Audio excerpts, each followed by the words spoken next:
सारे बच्चे जंगल के रास्ते से जा रहे होते हैं, तभी इन्हें पानी के अंदर एक बॉक्स मिलता है और जब ये इसे बाहर निकालकर उसके ऊपर से मिट्टी हटाते हैं तो इन्हें पता चलता है ये बॉक्स तो यूएस मिलिट्री का है। ये सभी मिलकर इस बॉक्स को घर ले आते हैं और इसे खोलकर इसके अंदर का सामान निकालने लगते हैं। इन्हीं में से एक लड़का बोलता है ये सभी तो सिर्फ खिलौने, ये तो हमारे किसी काम का नहीं है, इसलिए शाम होते ही सब अपने अपने घर पर चले जाते हैं। लेकिन इन्हीं में से एक लड़का बॉक्स में से मिले हुए मास्क को निकालकर अपने घर पर ले आया था और जैसे ही वो इस मास्क को पहनकर दीवार पर टंगे हुए आइंस्टीन का फोटो देखता है तो पल भर में ही उसका चेहरा आइंस्टीन जैसा हो जाता है। जैसे ही वो अलमारी को खोलता है तो वो अपने चेहरे को देखकर बुरी तरीके से डरते हुए नीचे गिर जाता है और हेल्प हेल्प चिल्लाने लगता है, जिसके चलते उसकी मम्मी भागकर आते हुए उससे पूछती है कि क्या हुआ। लड़का बोलता है कि मेरा फेस देखो क्या हुआ है मुझे, लेकिन उसकी मम्मी बोलती है कि तुम्हारा फेस तो बिल्कुल ठीक है। इसके बाद ये चेहरा बदलकर लड़की के भेष में अपने दोस्तों के पास आता है और जैसे ही वो मास्क हटाता है तो वो अपने असली रूप में वापस आ जाता है और एक बार फिर से ये सभी उस बॉक्स को खोलते हैं। लड़का उन जूतों को पहनते ही बहुत तेज रफ्तार में दौड़ने लगता है। दूसरा लड़का उस टोपी को पहनकर बुक पढ़ता है तो उसे सब कुछ याद हो जाता है और तीसरा लड़का जैसे ही ग्लव्स पहनता है तो वो भाग।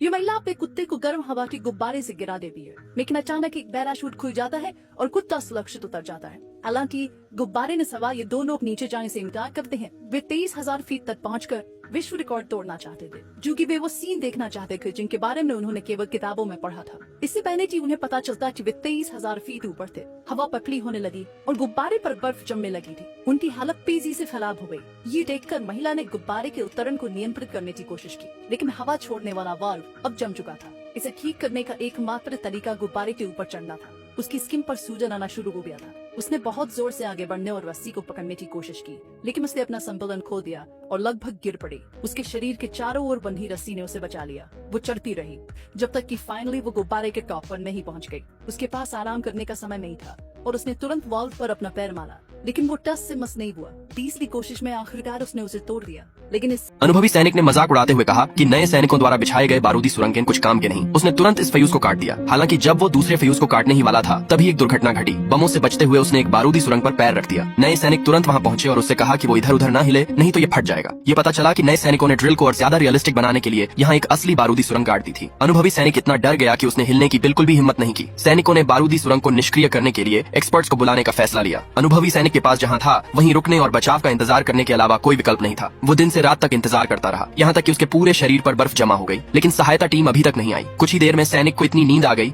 कि वो अपनी आंखें खुली नहीं रख सका और सबसे पहले जमीन पर गिर पड़ा। वो इतना डर गया कि उसने तुरंत अपने हाथों से अपना सिर ढक लिया। हालांकि बारूदी सुरंग में बिल्कुल भी विस्फोट नहीं हुआ था। उसने बारूदी सुरंग के पास की बर्फ को हटाने के लिए सावधानी से अपने पैर का इस्तेमाल किया। फिर उसने ये बारूदी सुरंग खोद डाली। इस समय अनुभवी सैनिक को एहसास हुआ कि नए सैनिकों ने उसके साथ प्रैंक किया था। पेपर पर रंग गिरा दिया और ये पेंटिंग की परीक्षा दे रहे थे। फिर बच्चा जल्दी से साफ करने लगा और साफ करते इस तरह चित्र बन गई। फर्स्ट पोजीशन मिला, लेकिन बच्चे को अभी भी खुद पर यकीन नहीं आ रहा था। फिर दूसरी परीक्षा दे रहा था, तब भी इसे कुछ याद नहीं था और अनजाने में लिखता रहा। फिर भी वो पहली पोजीशन पर आया। इससे बच्चा और परेशान होने लगा, क्योंकि जानता था कि वो पढ़ाई में बहुत ही कमजोर है। उसके बाद बच्चा अगली परीक्षा खाली पेपर में देता है, लेकिन फिर भी अच्छे नंबर लिए। फिर जब वो बड़ा हुआ, लॉटरी रखने से भी वह नहीं हारा और काम में भी हर कोई उसकी तारीफ करता, भले ही क्यों ना उसे कुछ आता तक ना हो। फिर पार्टी में नशे में लोगों को गालियां देने लगा। फिर तो इसकी पिटाई हो गई, लेकिन नहीं, उल्टा उसकी तारीफ चल रही थी और हर चीज में हर बार वो सबसे आगे था और इससे बहुत तंग हो गया था। फिर वो गुस्से में आके बारिश में भगवान को कोसने लगा। तभी आसमानी बिजली गिरी, जो कि एक चोर पर आ गिरी और लोगों ने ये देखा तो उनकी नजरों में ये हीरो बन गया। लेकिन हर बार जीतना उसकी जिंदगी बोरिंग हो गई थी, इसलिए वो एक बार हारना चाहता था, मगर बड़ी कोशिश के बाद भी इससे वो मौका तक नहीं मिल रहा था।